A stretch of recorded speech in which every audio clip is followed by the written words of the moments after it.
नकली कीटनाशक पर जो सियासत अब चरम पर हो रही है उसकी।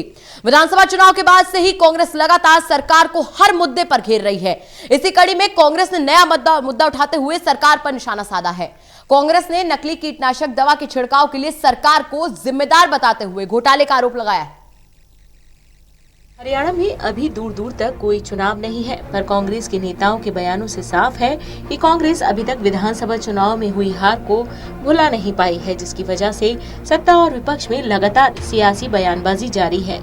चुनाव में किसानों की अहम भूमिका को देखते हुए कांग्रेस लगातार किसानों को लुभाने की कोशिश कर रही है। इसी कड़ी में कांग्रेस ने टिड्डी दलों से बचाव के लिए खरीदी गई कीटनाशक दवाओं को मुद्दा बना लिया है।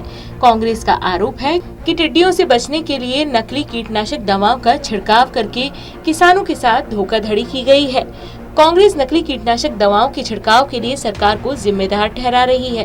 कांग्रेस के मुताबिक उसने सरकार को पहले ही टिड्डियों के हमले की आशंका जता दी थी और उसने सरकार को किसानों को टिड्डियों से बचाने के लिए पुख्ता इंतजाम करने की सलाह भी दी थी।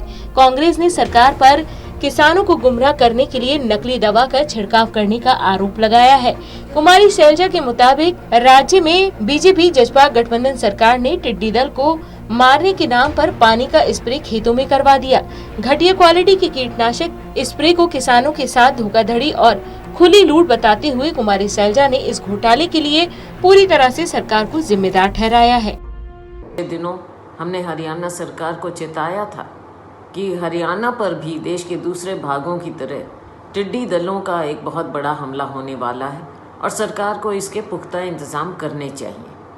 सरकार ने अपनी ओर से दिखावा ज़रूर किया, दवाई व्यापक रूप से छिड़कवाई गई, लेकिन अब जो पता चला है कि यह दवाई जिसका व्यापक रूप से इस्तेमाल हुआ वो नकली थी, मानकों पर वो सही नहीं उतरी, खरी नहीं उतरी। ये इतना बड़ा घोटाला इस पैमाने पर हुआ है तो हरियाणा के किसानों का जो नुकसान हुआ, एक और उसकी भरपाई हरियाणा सरकार कैसे करेगी, और दूसरी ओर ये एक बहुत बड़ा घोटाला जो हुआ है इसकी कैसे निष्पक्ष जांच हो। ये माननीय मुख्यमंत्री जी को इसके बारे में देखना होगा।